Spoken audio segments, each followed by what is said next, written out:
Iko Nini episode 78 na hii episode iko fully sponsored na Kennedy Wanyangu, the IT guy. Ken with the IT stuff is nice. Before you call him, please switch off then switch on your device. Alafu tukianza kuna story bado ina ring kwa kichwa yangu vile the last session tuli have na Abel. History yake ya Makueni hai. Every time nafikiria juu yake hata vile hata TikTok nimechikiwa sana wamebambika sana nayo. History yake ya vile wasol kwa wanaoa bado akiwa ma students. Alafu wanaanza kuondoa na kwa dom. Yenyewe kuna vitu wasopitiaga huku nje jo. So na tiki kuna sana sema ni uongo then kuna sana sema washasikiaga juu chuo. Wasoga na marika. So msetu anaishi tu na wife hapo. Wow.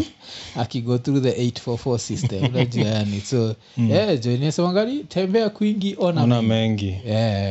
Alafu still tunaanza hii show on unajua sad note. Kuna urapa wa South Africa sikuwa namjua anaitwa Rick. Ulikuwa unamjua? So Rick alibaki amecommit suicide on Tuesday night / Wednesday morning. So unajua alafu alisend a very like saizi tunaweza sema ni an obvious tweet but by the time tuko na wase walisoma that night because no one knew that he was going to kill himself. Tungesema ilikuwa like a cryptic message because alisema I belong to this land and I'll come back as a stronger man. Unajua alafu akabaki amejidedisha. Alafu history yake inaonyesha vile mental health inakuwa kitu moja complicated sana because ukiangalia mse he was a successful rapper. Kimwangalia kwa Instagram over 2.1 million followers. Like one of the people who was mourning him ni King Kaka. Na King Kaka alikuwa anasema walipatana wakishoot nini ya Remy Martin wakidu project. So alikuwa ameendorse Remy Martin. Apart from that majuzi like 2 days ago alipost video yake vile amepatana na amepatana na African Bank.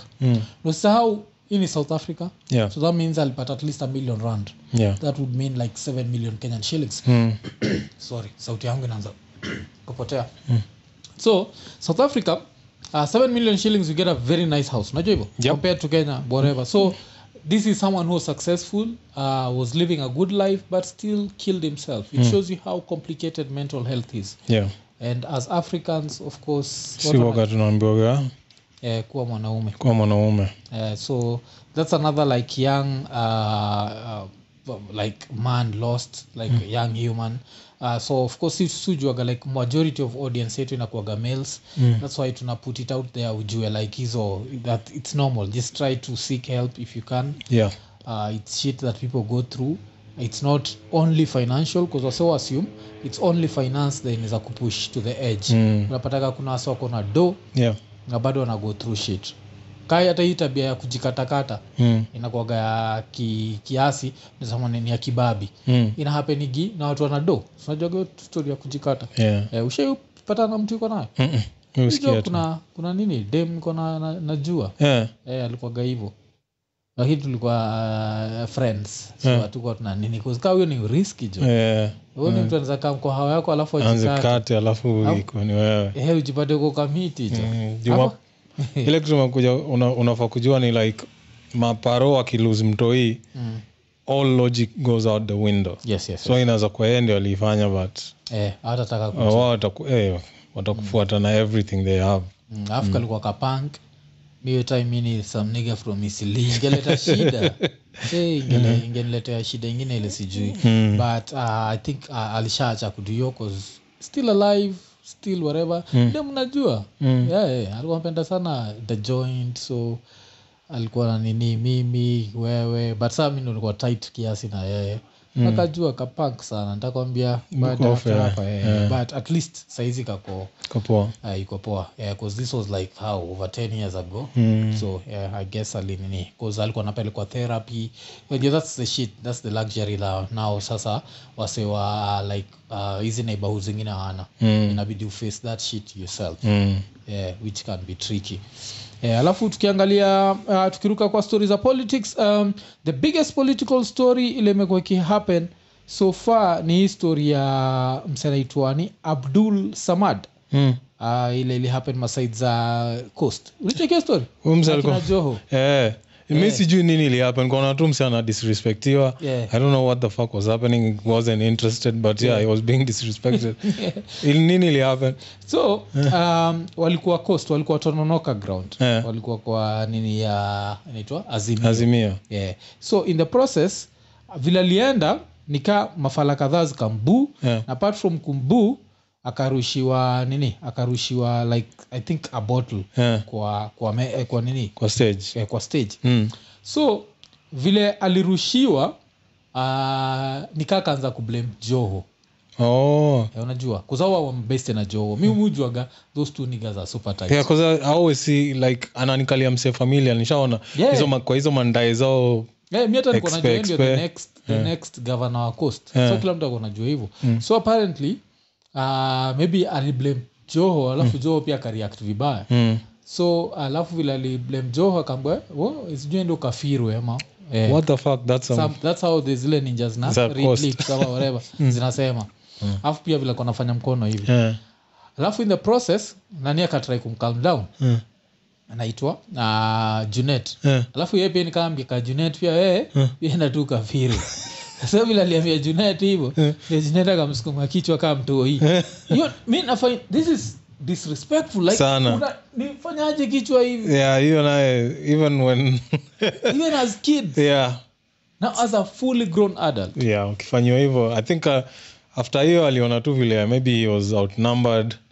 decide to relax cause ego hapo inafaa kushow fuck this shit let's go all out alafu unatry kuimagine umefanywa hivi in front of people ukifanywa hivi in private it's still going to mess you up in front of like 70,000 rowdy motherfuckers alafu mtu anakusukuma kichwa hivyo alafu lazima urudi home uface bibi yako uface watoi alafu ukamsimama mbele ya wase I'm supposed to be the governor of hiyo yake hiyo it's over kusio mimi nilifind that one I don't think hata yeye mwenyewe anafaa kujua haita pass eti kuwa governor after hizo zote sio anashindwa na alikuwa mabeste na Joho that's what anashindwa like unless wakam public wa apologize wote waseme ilikuwa yani they have to make it look like you know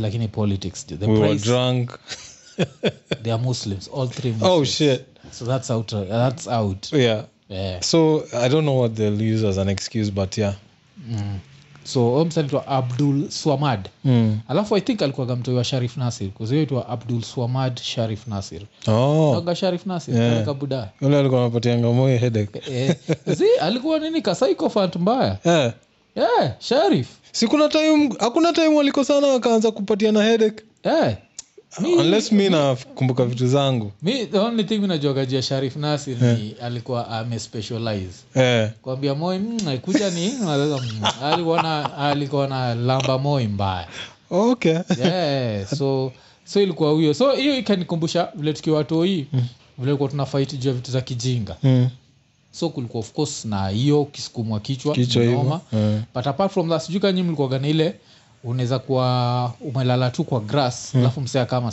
asimame karibu na wewe uko na hiyo alafu inaleta vita si unaambiwa sijui ninyonya dawa hiyo ilikuwa inaleta shida unaninyonya damu ama kama umekaa hivi chini msi anatembea kama amekuruka mguu hiyo pia ilikuwa shida nyinyi ilikuwa kuruka mguu kwa sisi ilikuwa ile tukiwa like kwa grao alafu umelala tu flat msaki kama kuruke naambia akuruke tena arudi tena kwa sababu tena utazaa panya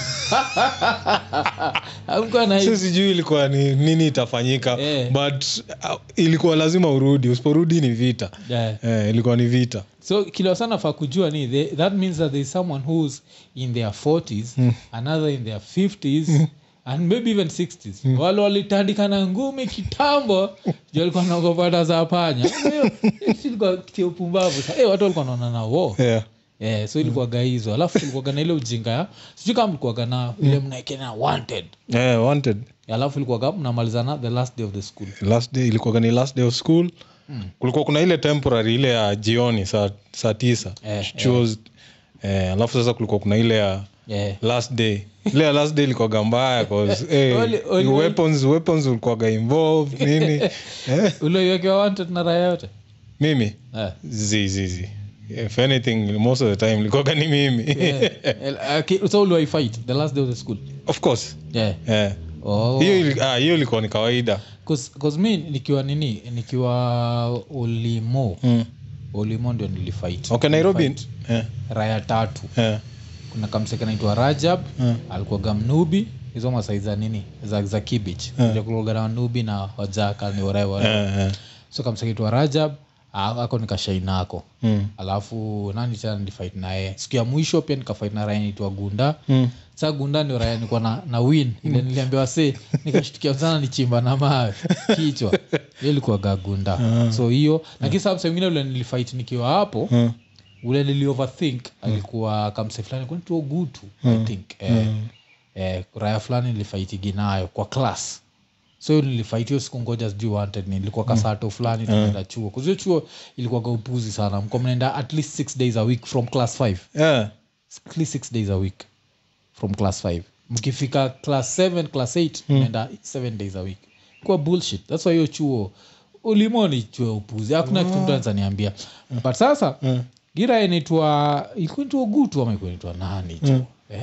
Hiyo sasa nakunga tukichapana nikaigonga ikaanza kunose bleed. Unajua alafu mimi nilikuwa ka geek kiasi nikaanza kumka ile story yao sababu ya ati mtu uko na 6 liters of blood or some bullshit. So nikaanza kuogopa ninja ita bleed out. Katoka unyoa. Nikaacha si nikaacha kufight sasa unaanza kumpatia first aid. Vile ili turntables on my ass. Ili ni whoop. So nimekigia mistake. Mimi Nairobi hizo za last day Nairobi hazikukua cause chuo yetu tulikuwa wasewa less. I don't think our whole school like combine atakuwa more than 100 students. So tuko watu wa less sana. So after ni chape ule mse alikuwa Kabuli anaitwa Maiki. After that akakuwa na shida yote na fighting na mimi. Afu akakuwa na hizo stories za last day. Stories za last day zilikuwa TZ. TZ. So kuna mmoja nakumbuka kamse fulani kwa anaitwa Walter. Alikuja akakuwa ka best friend yangu. Okay, niko na mabeste wawili wale tulikuwa tight sana na apart from like immediate family cousins. So huyo mmoja anaitwa Walter na mwingine alikuwa anaitwa Emily. So huyo Walter kuna siku tuko hiyo ya last day sasa. The whole school inajua leo Zaka na Umsa wanaenda kushikana huo. So sinkusho vile hiyo chuo yetu ilikuwa kuna hizo njia 3 but 2 zimeseparate. Moja inaenda kwetu, moja inaenda kwa wase wengine, but wase walikuwa wengi kutuliko. Sasa hiyo fight ilikuwa inaenda ku happen kwa hiyo njia yao. Mali wao ndio wako wengi. But fuck it, sasa tunaenda mbaya. So tukaenda ifika hiyo time ya kwenda sasa kufight. Unasikia sana kama movie tu kabisa, tunaenda kufight. Mimi nishapatia na bag yangu msee anishikie, najaribu kunini shati hivi. Huyo msee pia anafanya hivyo. Kumbe huyo msee ako na uoga nini kiasi. So hataki kufight but hataki pia kuonyesha hataki kufight. So tumeshafika ile tumefika hivi tunataka kuanza hivi. Msee aliniwahi moja, alitoka mbio. Alitoka mbio. So hata wale wako na msupport inabidi sawa namkimbisha. Yaani tunamfuata si wote nikaa tunataka kumchapa. Tukamtoa mbio akaichi. So I didn't sign up for this. So unacheki huko hivyo chuo ilikuwa gani ni kuestablish huko kwa rank gani kwa chuo. Kuna yule mse anajulikana yeye za chapa chuo mzima. Alafu kulikuwa kuna sisi. So mimi sisi hapo tulikuwa tunajiestablish sasa niko wapi. So after hiyo siku of course rank yangu ikaenda juu yake. Jali. Niko sure kuna raya pia zili feel like we can challenge this nigga. So baadaye akaja tukakuwa mabest. Yaani tumekuwa mabest sasa kabisa. Hata nikienda GTZ siku hizi he's one of the few people I have to visit. Okay. Hata mimi nimekumbuka jina hii ninja nilikuwa nasema ile nini kunaitwa Pondo. Kunaitwa Pondo. So inaitwa Pondo. Hiyo ndio like my last fight hapo. Ninja sasa ilikuwa ina nose bleed. Mimi nikasema this nigga is going to bleed out. Nika lose my whatever. Ikaupa yangu. Alafu sasa I think this was nikiwa class 7. Class 6. Then the whole class 7 took fight. Now my last fight ilikuwa class 8. Na saa raya. So my last 2 fights nilikuwa Anthony Joshua. Jeniga na get whooped. Ingine ilikuwa raya fulani inaitwa Vincent Oduor. Hiyo ilibaki imeupa yangu. Alafu now was the last time sana nikafight. Nikasema like fuck this shit. Nikanitaya. Yeah, cause hata mimi ilibidi. Yeah, cause nafika good time nakuwa like sasa but I think I would have to like thank my grandmother for hiyo story ya ile hardcore ya kupigana. Sikuwa naogopa kuchapwa ngumi. Cause tuligrow up na makuzo wawili.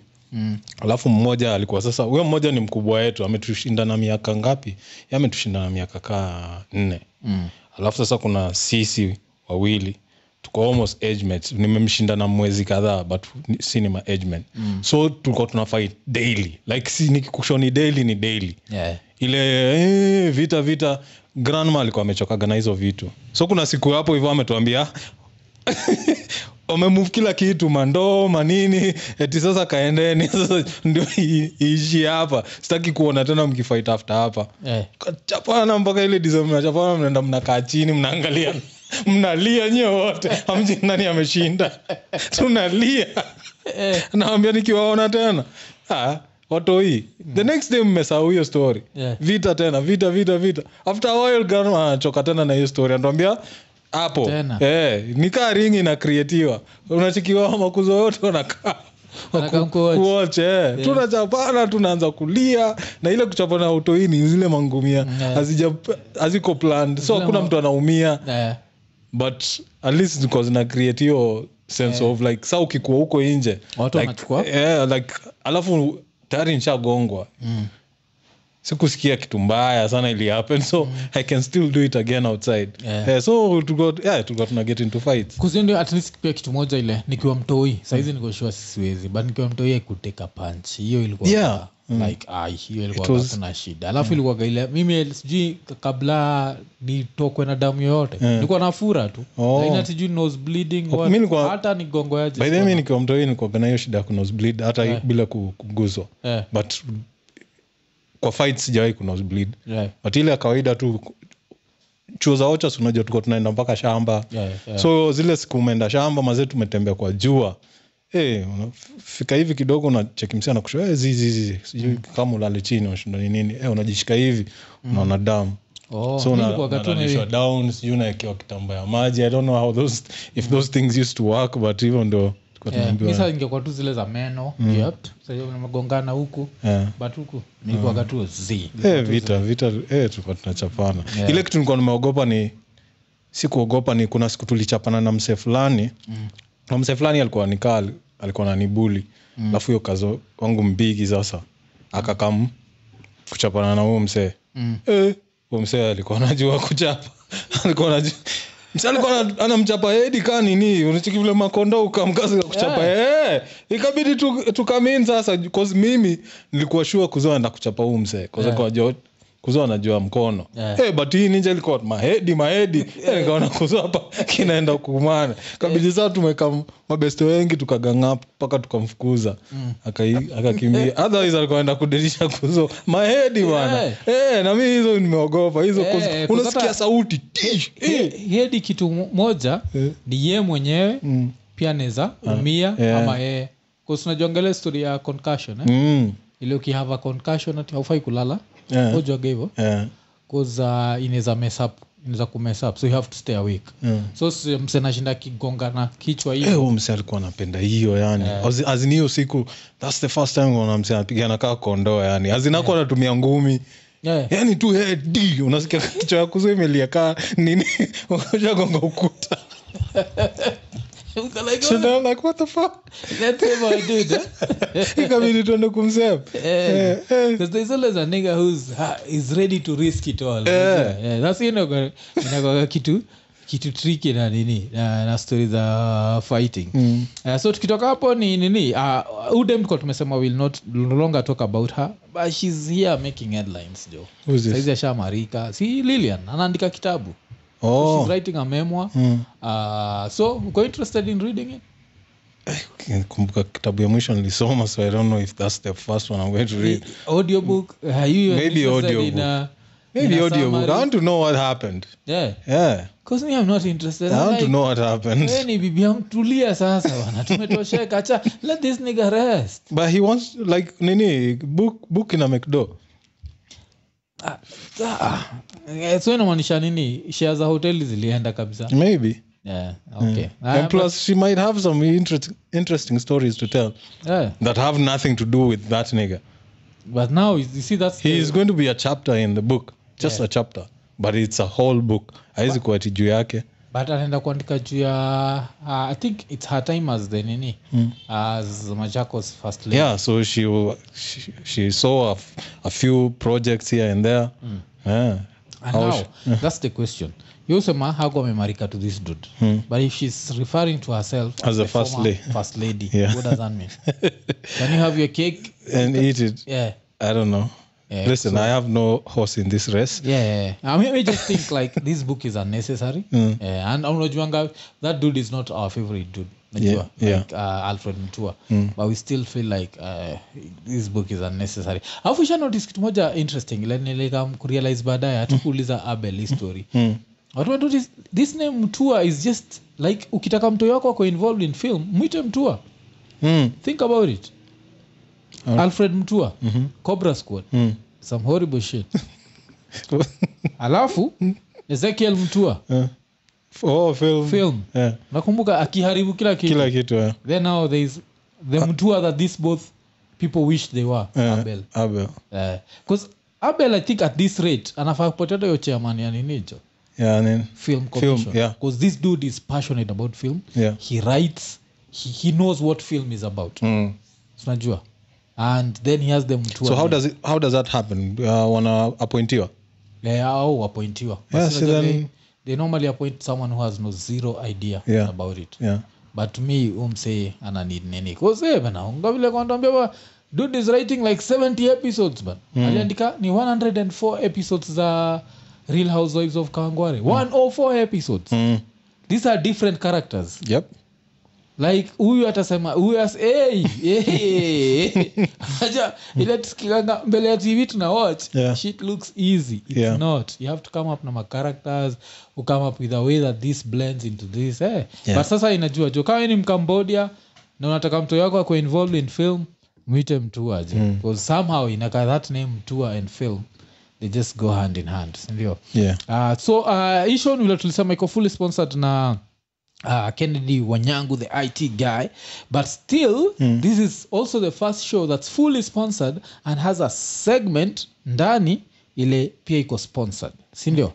So hii segment next iko sponsored na Steven Stepanek akiwa Norway, because there is no way we don't also get love from Oslo. And sasa since yuko Norway, acha tumwambie jo hapa Kenya tunajua it's the election year. So Nation Media Group wameamua kuanzisha initiative inaitwa mimi ni Mkenya ama mimi Mkenya. The whole idea behind this is to promote peace during this electioneering period. But so uki about such an initiative, what do you think about it? Mimi ni Mkenya. Yeah. See, I need okay, so that's number one. Number two, if you are launching such a project, where would you launch it? Mimi ni Mkenya. Yes. Probably diaspora, maybe. It's for peace during electioneering period. Oh, here? Yeah. Oh, for peace during electioneering period. See hotspots. Mahali kuna kuwaga na hizo zinaitwa nini? Fracas. PEV, post-election violence. Sasa, the interesting thing is, this Mimi Mkenya initiative, of course, ilikuwa launched, ilikuwa RFUEA grounds, Ngong Road. Alafu, you know who was invited? Mababi peke yake. No, of course. For like just a bunch of rich people seated somewhere. No, having drinks. This is, I mean, mpaka nikashindwa like, who sat down and came up with this project? cause kuna projects za kipumbavu kwani wana expect ati kuwe na post election violence lavi akira ya milioni za kukimbizana cause hii ni place ungeenda pale na sheng yoyote hata ile like acha tuishie hivi the only thing hapa ungeelewa kani you guys we kwenda like this we kwenda like this we chapa some pints we tuanga some pints and then chama samnyake and then we can squale meow those dudes don't care about post election violence wao watakuwa wamesquale unless hii violence ni on Twitter because there they might get a little bit tribal but apart from that they don't care so hizi initiatives naona za kipumbavu zingefaa kwa huko ghetto mali na pia zitawak cause watu wagat anyways I don't know cause shidangu inakuaga like una need to define Mkenya ni nani najua alafu nini na the first thing to define Mkenya ni to go back to historically kitu tushataja hapa we didn't start out as Kenyans we started out as the different tribes then we became a country so now how do we then now become Kenyans that's what we should be working towards lakini sitting down and coming up the only person who benefit hapa ni msalitengeneza posters msalitengeneza soka graphic designer kaka lilipwa huyo ndiye benefit na wale watu wali catering hapa is this initiative is as useless as what nini nakuwa useless as I don't know as an ass on a nun fat ass on a nun ama as useless as nini duka ya toilet paper in Saudi Arabia or some shit yani like what the fuck this is useless this I don't know even ndio sifikiria so so kuna hii initiative ina happen and so at this rate tuna expect sasa at least watu kileleshwa lavi hata runda watu anze kuepeshana rungu that's the only way mita kama ni justify hii kitu because to me the bullshit alafu still stick na bullshit happening in different countries so ilikuwa Kenya sindio the next country ni Chile Chile walikuwa nani Donald Trump alikuwa anafaa consult na Chile Chile wana try to fight immigration unajua so instead of building a wall they've done the opposite they are digging ditches how interesting is that so nini unaanguka alafu so the ditch is wide enough for you not to be able to jump steep enough for you ukiruka huko chini utavunjika so utaweza kutoka hapo how cold hearted is that like these motherfuckers are cold yani try to imagine jeez so na vile anyway katu mali umezaliwa siko baya it's not worth it it's not worth going through all that I know kuna countries zile yenyewe they have no choice where they are running away from war kasa hizi watu wa Ukraine I feel so bad for them like but kaa huko mahali kaa hapa iti sijui unasikia iti kunaweza kuwa na chance ya employment in a place like US Chile. Ama Chile and then you have to travel by the way unacheki kuna wale wasio sijui you have to travel kuna wale wasiozunguka nini wakita kufika Mexico because Mexico is like the easiest way to cross so you have to go through all these other countries like na Venezuela Peru sijui Brazil ndio ufike Mexico mimi usikie hiyo journey wagani noma kina Guatemala kuna time sijui ni Al Jazeera ama ni BBC walikuwa na do hiyo segment and there were a bunch of Tanzanians like Tanzanians and some West African guys I'm like where are you going TZ hakuna war unaenda wapi au nini hivyo au jitetea hapo jo kifika pale shida ina depend which administration you find pale unapata raia uko sure iko nini TZ iko na familia full kunajua mimi ni LGBTQ wananipa secute kule nimeona nitoke sijanija zinakambi any reason just to go to kuna kitu fulani ilikuwa popular TZ kitambo in the 90s kwaitwa uzamiaji sio unajua mambo ya uzamiaji uzamiaji ni ile wasa anadandia kaship kanaenda South Africa ilikuwa inaitwa South mtu anaenda South umedandia ship ya cargo ama kitu kama hiyo umejitafuta kama mahali ukajificha huko mpaka ship ifike inaitwa uzamiaji lakini uko lucky jo sifike huko pia kwe. Hizo siku nikaa haiko imefika hiyo level. But I don't know. Yes, kuna kuagana jaro mob sana za ku I think hata niko na beste. Niko na beste. Ali hapa hivyo but yeye alirudi. Sasa hizi yuko yuko anaishi poa but alizamia anga huko. So alienda na akastart a life also aka make some money ndio akarudi. Hiyo ilikuwa gani like some ilikuwa popular. Kama kuna msee yote anajua stories za 90s za TZ za stories za uzamiaji anaweza kutuita hapo. Leo sasa sijika. So hiyo segment ilikuwa sponsored na Steven Stepanek akiwa no way because there's no way we don't also get love from Oslo. Alafu tuki come back to stories za Kenya ni saizi wanasema Moi University iko technically insolvent. Unajua insolvent inamaanisha nini? Iko unable to pay debts zake. So ile kitu ina happen ni saizi Moi University iko na debt ya 5.6 billion Kenyan shillings. And do you know how much assets zake ni? 5.2 billion. Wanadaiwa 5.6 billion. Na kwa worth 5.2 billion. So hata wakipatia na kila kitu bado wata alafu najua Moi University kuna hii time ilikuwa na this whole debate about if the vice chancellor ana need kuwa like from Rift Valley. Unajua so kulikuwa na that mtu wetu thing.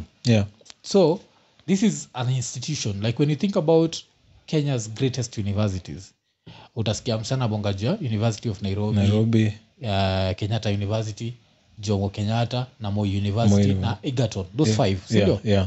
Hizi five according to what's inaendelea zinaweza stop coexist cause zote ziko unajua vile usemaga knee deep in debt. Hizi kwa gazeti yasema ati knee deep. Unasema nini? Ziko neck deep in debt. Neck deep all of them. So Moi University is the one that's doing really badly. Unacheki. Ati juu ufala nini ati wali try kuinvest in hii project ya ku distribute ma computers kwa maprimo. Na kwa hiyo project whatever. Of course they overquoted everything because they expected the central government ita hiyo vitu. So saizi wako technically insolvent. So that's Moi University. Alafu after Moi the worst hit next ni Egerton. Egerton pia inakaa haita survive. So saizi as things stand Moi inafaa inafungwa. Na kila mtu anaambia kwenye kunaitwa nini? Hauishi huko kuna place inaitwa Kajitombwe. Na huko tu Kajitombe tu. So kunafaa ku happen hivyo. Egerton go next. Alafu apart from that pia University of Nairobi. Unacheki. So, Egerton pia sina kwa hizo size za LD Njoro Nakuru than Egerton ndio hiyo waga iko connected na nini na hii high school. Egerton ndio akina nani walienda akina Styles. Okay mimi najua kweli. I don't know which university. There's a university that's like it should be Egerton. They had like an American program back in the 90s. But before USIU kulikuwa kuna university I think ilikuwa LD iko na hiyo program so guys like from our school the path was you go to Maxwell Preparatory to Maxwell Academy and then to that university. I think it was Egerton. Maybe ama ni Baraton. So my bad. So kuna Baraton. So ndio vitu zina happen. Alafu tukitoka hapo yani still tukistick na government institutions because to me hizi my university ni government institutions. City Hall. So just City Hall ilikuwa na deni ya 1.5 billion ya Kenya Power. Wakazimiwa stima. Ushaenda ka City Hall? Kuna time kwa ushaipanda hizo stairs. Type kuna stima. Sijaenda mali mimi nakumbuka mali nienda ni huko chini kwa hiyo level ya chini nikaa parking huko down mali kwa mkojo ilikuwa it was filthy. Sijaenda past. Mimi saizi naweza advice Raya Thegi saizi enda tu operate hapo tu ndani ya City Hall. Hizo stairs were dark. ninja inaweza kunyonga hapo na hakuna mtu anaona. Unajua kitembea stairs ni dark so much that utataka kutumia phone, lakini phone inaweza snatchiwa na uache kwa giza hapo bila. Damn, yeah, because the last time nilienda kwa kitambo sana, it was like 10, actually it was exactly 10 or 11 years ago nikienda kuchukua nini ya yellow fever. Jab ya yellow fever. Hiyo place inakuwa dark. So saizi alafu unajua ile place ni dark alafu ni full of corruption. Alafu mimi unajua si trustigi watu. Unapata kama kuna kamse city hall kanapiganga tizi kananga like gym. Kanaweza enjoy sana. Unaweza kuonenda kumuona kwa stairs anakunyonga anatoka mbio. Anatoka mbio na wallet yako anaenda huko juu. Anajua wewe ni nani. Alafu nakama huko nani nimenyonga hapo na nilikuwa na pesa. Wewe uko na pesa alafu anakumbuka wewe shit hafai kusema hivyo. Hafai kusema hivyo je. Hiyo place ni dark. So kai ilikuwa dark before ikatwe stima.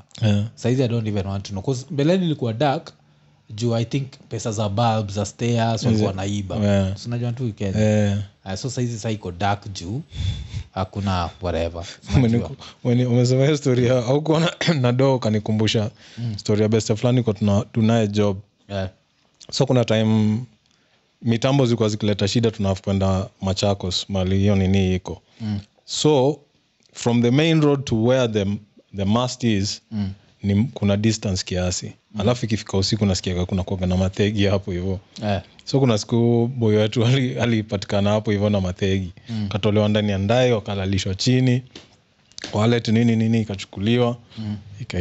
Anaulizwa wewe nini ziko wapi? Akasema mazee do zote ziko kwa hiyo wallet na best yenu wamechukua. So kumbe wase wakiwa wengi wakiiba lazima wajue how much money was stolen because wao wenyewe wanaweza ibiana. So wanamchuna wakimuuliza alikuwa na ndo ngapi kwa wale. Ndio ikifika huko mbele waulizane. Huyo mzee anaweza kwa shida. So mzee anasema alipatia na figa nyingine haikuwa kwa haikuwa kwa wale. Itandike na so kuna raia na kutandika cause inabidi jo inabidi because lakini sasa ukitaka kujua Kenya ina shida so si Kenya Power ina Oyuado na City Hall but sasa Kenya Power wenyewe sisi msee wote ulaja watch nini yetu na Abel Mutua part 1B endo you watch ta notice vile tunakwambia stima ilipotea katikati. Apart from that kuna time ta notice vile lightning ilichichacha mpaka light ika flicker. Kuna time light ili flicker.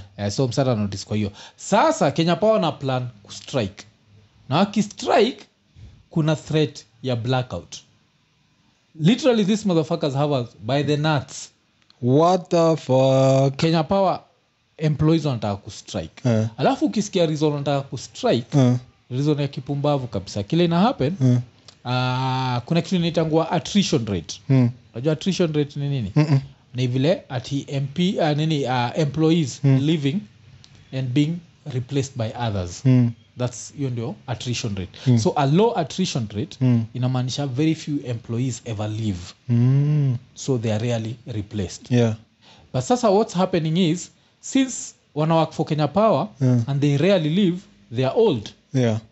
So Kenya Power inasema since nyinyi wazee mnafaa kutoka tuachie watu wengine wa yanga wakuje.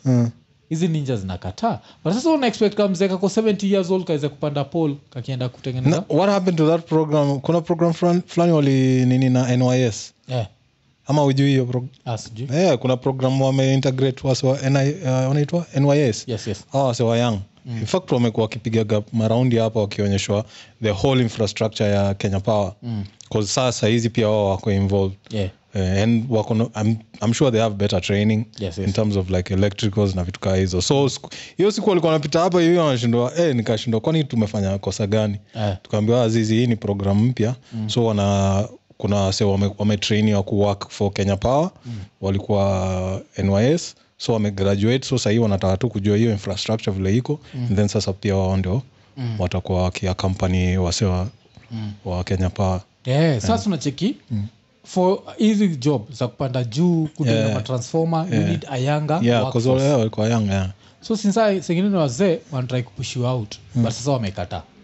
so unapata kabuda kingine maybe unajua vile Kenya watu jichocha na experience mimi nimekuwa nikifanya kazi kutoka 1963 nilipanda pole yangu ya kwanza 19 hapo ndio shida hiyo ndio shida sasa uko 80 ya to expect uende huko na ndio unafanya mpaka saa hizi tuna hizi shida za stima juu msemo young anaweza come up na solutions haraka wewe bado una sasa shida ni wanataka ku lay off at least close to 20% of the workforce if I'm not wrong or at least 10% and cause wanataka kupush down the wages like they are paying too much he come to wages and that of course is being translated in the price of power nacheki so kuna zile vitu si utetea wase lakini mtu wangu alafu kibonga juu ya Kenya Power unaona fine Afrika zimesikia generator yuko chini si nacheki wanatusikiza so kuna hiyo story tubuda tumesema haturita tunaweza waki strike inaweza kuambia but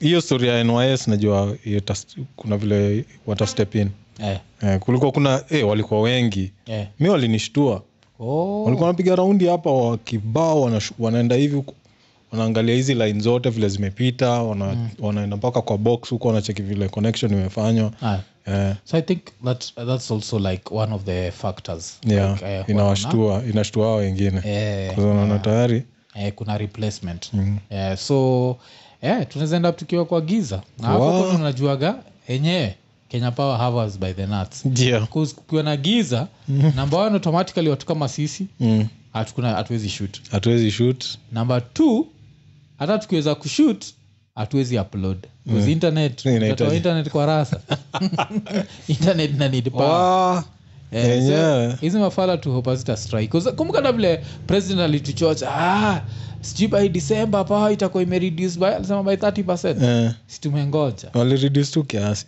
mi yangu iku reduce wacha I'm still paying the same bullshit mi ilipanda ile kitu nilikuwa na get na hiyo tuseme thao imepanda by at least 10 units thao inakupatia units ngapi saizi inanipatia 66 because mi thao nipatiaga 45 mi kuna time sasa ilikuwa inanipatia 50 something thao bado inanipatia 45 mi wewe enyewe basi hakuna kitu hakupendi nile tu ya sinacheki so nikisikia zinataka kustrike sana niko like sasa hii ni upumbavu gani tena ina happen alafu tukitoka hapo acha tuangalie best yetu Diamond Diamond aliamua kuchoma picha cause alishoot video na kulikuwa na the Confederate flag alafu kila saa juu pia unajua wanyama ashaifanya geo blanda ashaya pia wanyama moja ashaya pia kuna tisho ya Confederate flag so we know makosa inaweza tendeka hata but sasa for Diamond shida iko you are very tight with a lot of black American artists sindio you have the number 1 guy with a fake American accent at least learn something about America because wewe mwenyewe ndio uko obsessed na states ama unaweza mteteaje ati namtetea mimi nataka kumuongelesha na nataka kumuongelesha na Kiswahili ile anaweza elewa jamaa Diamond vipi jamaa mbona watu waibisha mtu wangu hata kama ulisoma shule ya vidudu kuna masuala fulani lazima uwe unayaelewa hiyo bendera ya Confederate hiyo haileti bidii hiyo ni wa maresi suitwaje kwa ukabila ubaguzi wa rangi hiyo bendera inaonyesha ubaguzi wa rangi si rangi ni rangi ubaguzi wa rangi na cheki yako ka accent we try na level inatoka kuna vile yani wanacheki with every language kama hujaongea for long ndio utasahau juu kama mimi nikusahau nimesahau but nikikaa nao sasa for like 1 week inarudi tunaweza kuongea na hapo na Diamond vibaya sana namwambia mzee rafiki yangu vipi mbona wale watu wa uko fulani wanasemaje mwanangu sio unakumbuka mwanangu mwanangu inaweza tokea mara moja mwanangu vipi mbona watu waibisha bwana alafu atakwambia nipe mkono unishindi kichai unishindi hizo zake hizo so hiyo Raeli amwa but hiyo ilikuwa cause nacheki wase hapo wanasema eti timu yake nini but at some point kuna vitu zingine yani even hiyo on a personal level on a personal level nafaa kujua especially when like squeezy dunia nzima ime highlight your story ya Confederate like it's known by everyone the Confederate flag the Nazi swastika there are some things that ikitokea tu hivi unajua shit because at this rate ninja ends end up nini Nazi swastika anaweza kuvatisha tiko na swastika yani eti ajui alafu saizi pia anaendelea kudungoma za udu kayo ngoma yenyewe ni ya udu jo na hiyo ni nini kurudisha kale kadem kali dance kwa ngoma yake inaitwa JJ so hii ngoma inaitwa Gidi ngoma ya udu sana unasema hiyo vile alikuwa amedress ni photoshop ama ni hivyo alikuwa amevaa si try kwa cowboy Lil Nas X fulani like a whole yes na pia Lil Nas X pia ni yani Diamond tu Diamond bana unatuaibisha bana go back to bongo ile ulikuwa unafanya achana na hizi adudoido mob mpaka unashindwa anaenda kudu nini hicho so tukitoka kwa Diamond acha tubonge juu the nini Nairobi Metropolitan Service ni NMS ni service ama whatever hiyo NMS ya Nairobi so anataka kubuild 60,000 affordable housing units alafu nini wanataka kureplace hizi ma neighborhoods zinakuwa na cages ziko low so wanatarget Baha, Maringo, Ololo that means Kaloleni, Jericho, hata Calif Kariobangi, Bondeni, Woodley so hizi zinakuwa tu tukeja napataka tukeja ni too small alafu tuko chini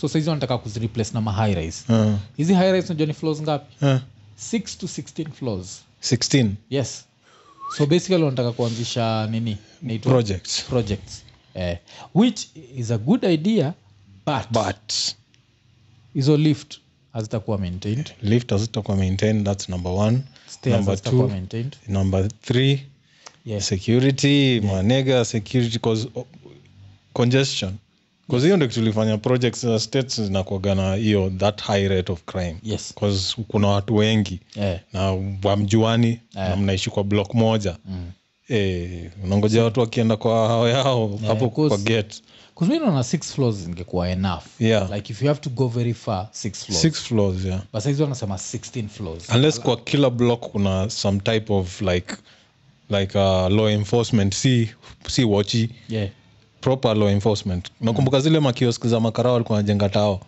kuna vitu kama hizo kwa kila block so kutakuwa na hiyo washaanza Baha tayari kuna watu washaambiwa wahame so kuna napatiwa kado fulani rent unaenda kujipanga I think walikuwa napatiana like is it for 2 years I think unapatiwa 80k between 80 to like 160k 2 years jipange rent so unafaa kurudi after 2 years unajua so sijidanganya tunaenda kushirunda na kuisha tena but how haitakuwa kazi ile njaro za kibich kiaje ile wase wameambiwa mtu mnajengewa nyumba hapa ni nini alafu nyumba zikimalizika watu walikuja kuishi hapo hata wako wanajua kama kuna I think kama wamepatiwa mpaka rent au watarudi but sasa kuna ufaa kwa hao plus watu wengine extra okay so hapo kwa extra ndio itachezwa cause the whole idea ni watu wote watarudi hapo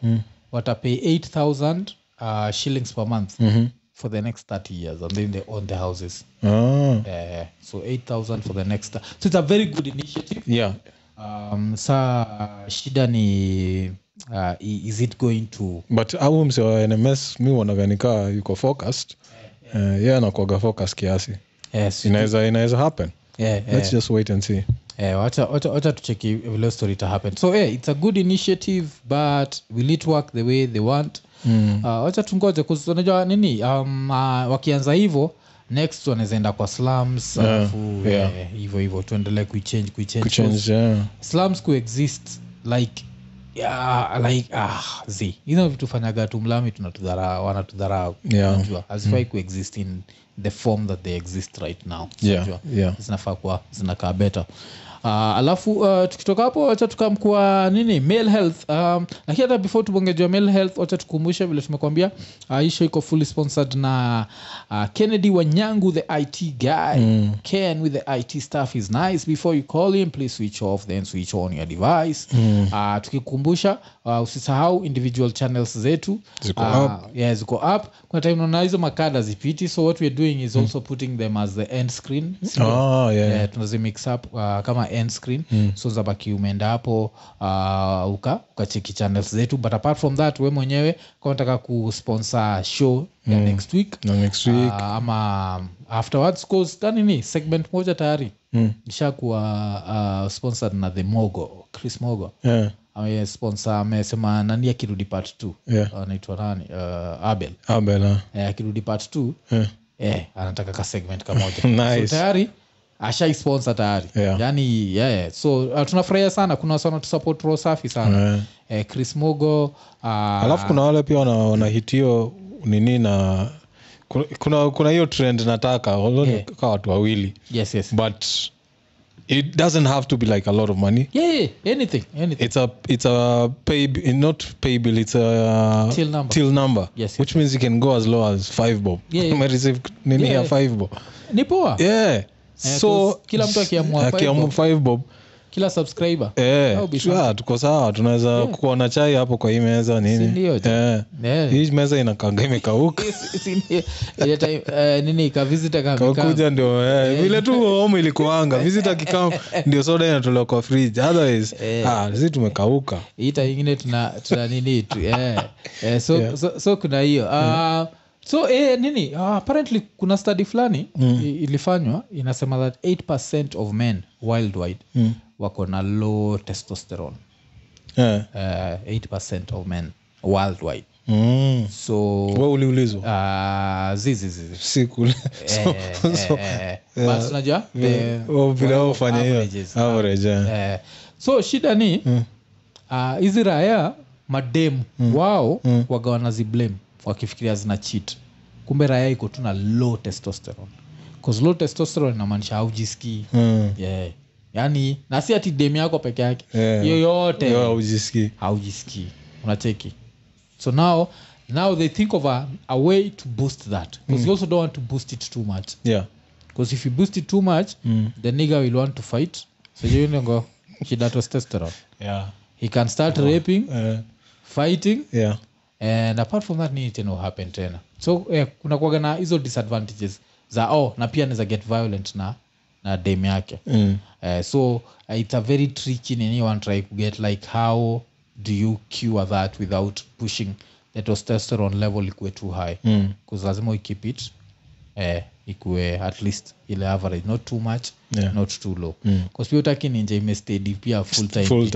Because pia you have things to do. Najua ile kusteady full time ukiwa adole someone else is organizing dealing with your food. So unaweza wamepata hiyo nini, wamepata vile ya kudeal nayo. Kuna hizo manini wana nini, but wanasema hiyo trick ni hiyo like how to maintain wasipite, because ukipita a certain level it becomes too much. If it's low it helps nothing. Unajua so kuna hiyo jo but kuna kuagana hizo like natural ways za kuboost. Of course ni kupiga tizi kukimbia. Wewe ulituchanua hapa juu ya spinach the other day. Not spinach, skuma wiki.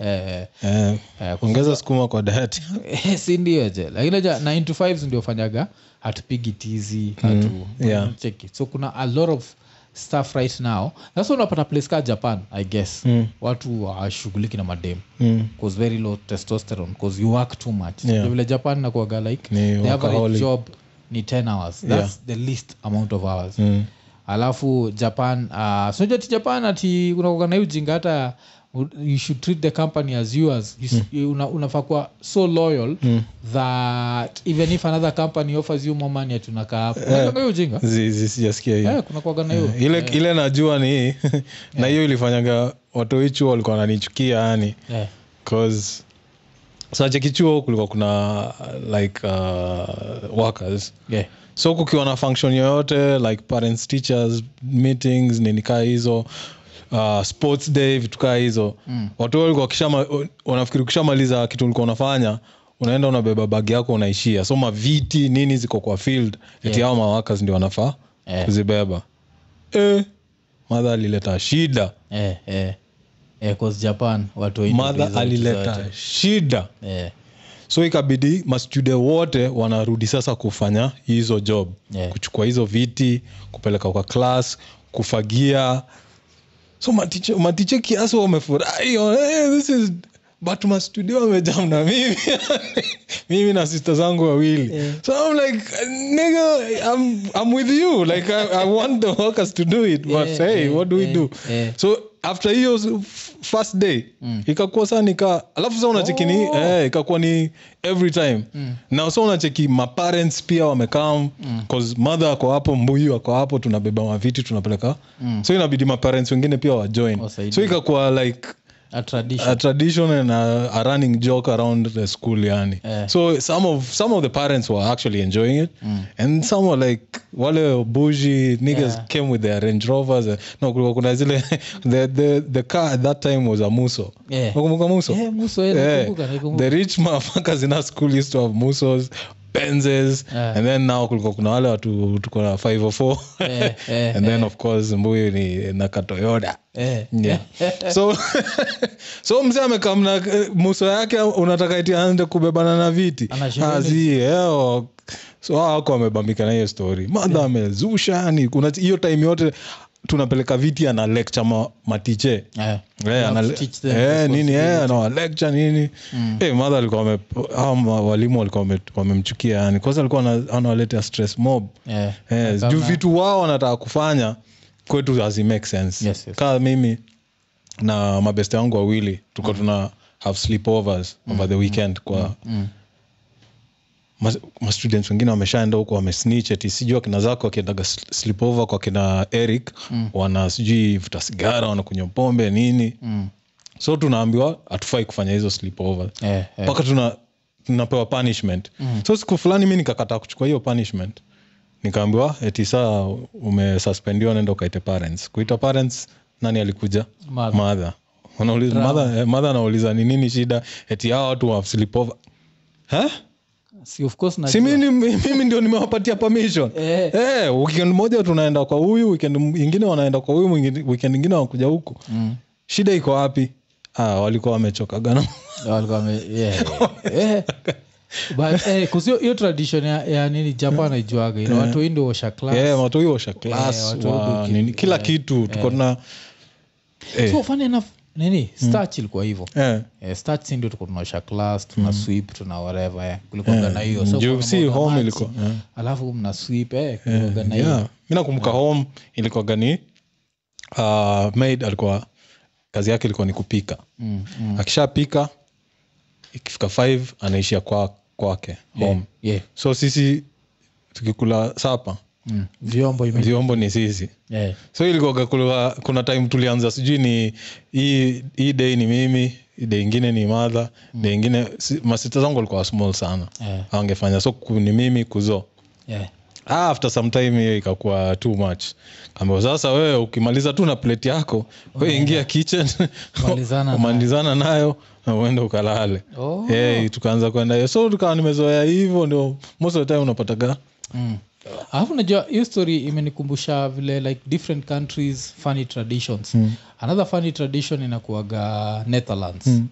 Mtoto yuko Netherlands anatu watch anaweza tuambia how true this is, but hii story tupatia Bwana Mato. Kumbuki Mato akipatia hiyo story ya Amstel versus Heineken.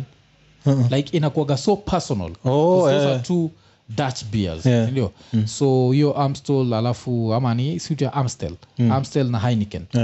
So inakuaga the rivalry is so bad that if you work for Heineken you will never haufai kupatikana at any place. If there's only Amstel ndo inasaviwa usikunywe. Na kuona Amstel kama ni Heineken peke yake so unashindwa sasa. So Amstel hafai kuwatch Champions League because Champions League worldwide inakuaga Heineken, si ndio? But inakuaga that personal. Paka ati msaki ukiquit job utoke Heineken uende Amstel unaingia hapo ukiwa like an outcast. Like una wase hata ibonga nayo una lose friends like ukicrossover wase wako like wewe you stand for nothing. That's hizo utapata huko Afrika. Si ndio? Hapa ni where the math is working. Si ndio?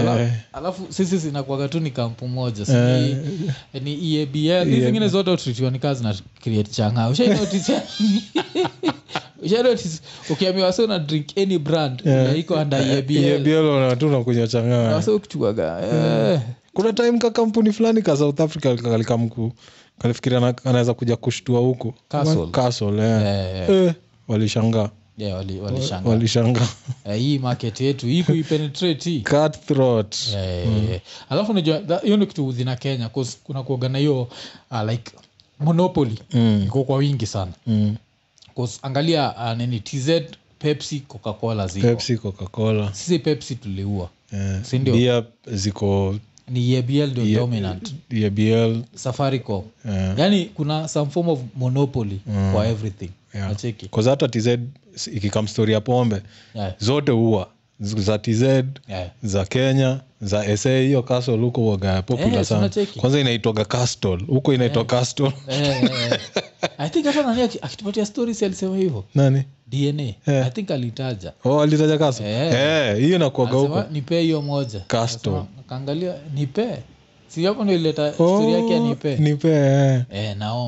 Naomba huko lazima useme naomba. Naomba. Ndio maana tunamwambia Diamond tunakuomba usituaibishe. Si ndio je?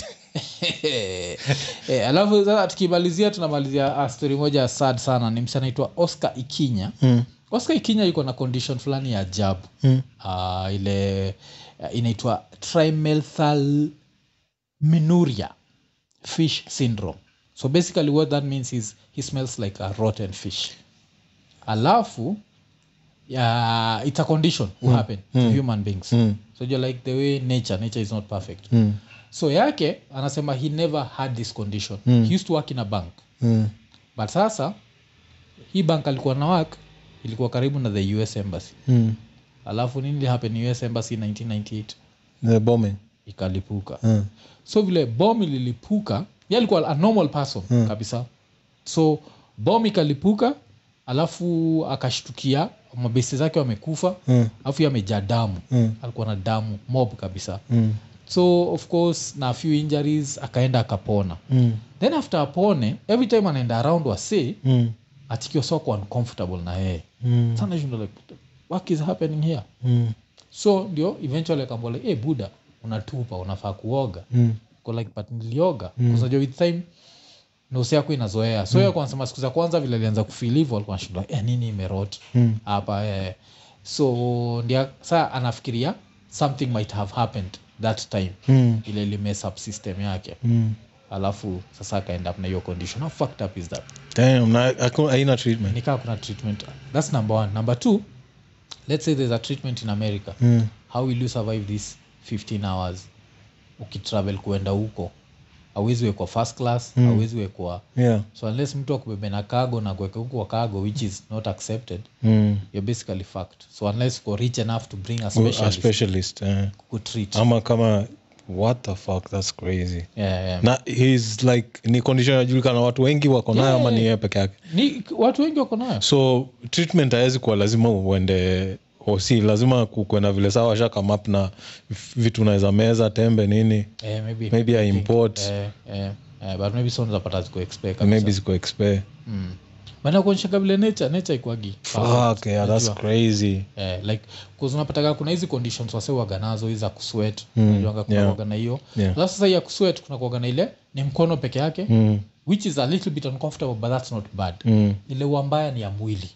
Shame mtu kuna ya mwili. Like wataoga saa hizi na immediately after kuoga they start sweating. Na hata aweke roll-on haisaidii. Kwa sasa hasweat ati kwa armpit na sweat huko. Okay. So like the whole body. So like even after some time unapata nguo iko soaked. And they have no control over it. Tu samangati fearfully wonderful nature haikuagi perfect. perfect. So ukijipata like you are in a situation where uko kiasi perfect unafaa ku appreciate. Yeah, because can try and imagine kuna all these conditions. Apart from that kuna intersex. Now intersex you have both male and female genitalia. Now, yeah, like when you think about it, like that's why unaga like watu jam na sisi tukiambia say like ku embrace the scientific method, because the scientific method fanyaga una understand your design ya vitu si perfect. Hakuna nini like nature inakuwa gone some freaky shit.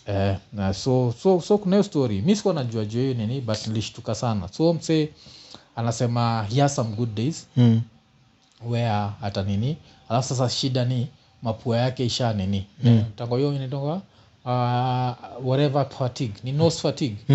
The way like your nose ukami na so ya smell mpaka ina cancel out. Unajua hiyo design mpaka hata ile design kwa unanuka jasho haujaoga for 3 weeks hautajua unanuka.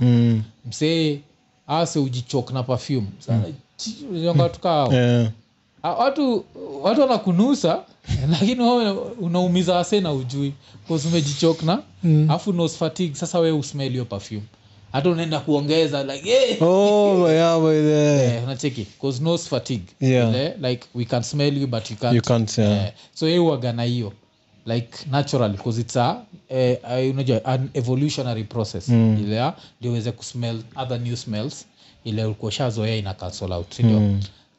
So kuna time hajuagi, so hata akinterviewiwa o journalist anapatia na story vile akikuwa na yeye aliingia kwa room everything was okay, but the more they talked the more you sasa akaanza kustink. But now he had to play it cool because you know the guy didn't even want to do the interview.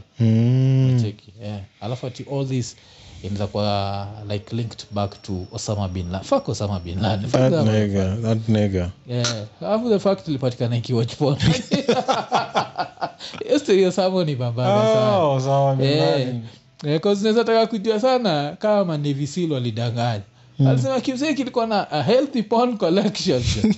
Alafu unajua mimi kwa expect Osama vile nini walifika Abbottabad Pakistan. Mimi kwa expect anatokea pale iko like say hello to my little friend. Ile go as a bitch. Kuna vitu zingine mazee have been visad sana. Like I didn't like the Gaddafi one. I didn't like the Osama the Saddam one. Alafu unajua kitu inaudhi Saddam was innocent. Super innocent.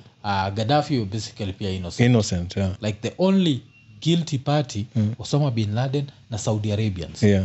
Unajua hiyo like Saudi Arabians guilty as fuck. Nothing ever happens to Saudi Arabia. And I'm saying this as someone who will never go to that country. Because where same thing as Israel. I don't think I'll ever go to Israel. Hizo countries hizi. I don't think so. Kasi hizi vile nisemkana ati Saudi Arabia itakuwa the new Dubai. Acha ikuwe to the new Dubai for the people who want to go to the new Dubai. Fuck that. Because umechekikasa hizi nini Qatar wameban hizi ma recruiting agencies. Kwa vile wa Kenya kuna wa Kenya wamekuwa kisafa in Qatar. So all it took was a tour due to meet kwenda huko Qatar akamit the minister wa WAG and they came up with something like every agency lishapeleka Kenya huko akasafa walinyang'anywa license. How many Kenyans have been suffering in Saudi Arabia and nothing has happened because they don't think we are human. Macheki. So and then hii stories of terrorism like involved in every terrorist activity but since they are super rich no one can hold them accountable. Anyway, so all this might end in a few days anyway, so what the fuck. Vladimir ameamua mwacha kile yake amesema I'm with the shits. I'm ready for whatever consequence. Yenye historia nini inaniudhi yani what do you do? Let's hope for the best and nini, but yuko lucky sana China wana side na yeye because otherwise Russia ingetolewa kwa map. But hiyo China ndio imepush your scale ndio inafanya na bembelezo. Unajua hivyo because mimi na feel like if the rest of the world yamwe like sasa sawa utacho ujinga ungeacho ujinga but the fact China because China saizi no one knows what these motherfuckers are packing. Alafu unajua niko sure zinaweza furahia sana ku destabilize US. Si wote tuanze kutumia yuan instead of dollar. Although saizi it's not going to go to anyone's currency. Say ni gold standard. That's why even Putin he's very ready for this shit right now because I'm a collect hiyo nini gold amekuwa akicollect. Lakini sasa nakwambia shida ni hiyo moja. As much as amekuwa akicollect, shida ni hiyo like anajua kina China watanini. Because he came to the biggest dick in the room, still America. It's just that now America nini tuanga nini Russia ikishikana na China kuna that penis elongation ina happen. Ile sasa inakuwa now this can fuck with America. But America sinajezo invest. Because invest in weapons more than anything. Yeah, but they lose their wars. More than whatever. They lose the wars. They never won shit. But they lose wars where they take people on ground. Right now si wameweaponize kila kitu ni drones and all that. That's why right now it's fucked up. Because they can't fuck with that with the drones with Russia. Russia says he on some other bullshit. In fact, if it's true what we're hearing, wako na hiyo new internet. You know about the new internet? NU? New net. Yes, just give. Yeah, so they have their own internet called New Net. Iko connected to anything outside. It's on its own network. So it's not compatible with this internet that we have, but ni internet. Yes. So wanaweza cut off completely the rest of the world. Na bado wako na internet. Because hii internet ya states kienda ndio Kenya tuko back to the dark ages. Back to the dark ages. So wako na shit kaa hizo. And then unacheki kuna watu wana sympathize na yeye because what he's saying makes sense. Maybe the methods he's using is retarded, but what he's saying makes sense.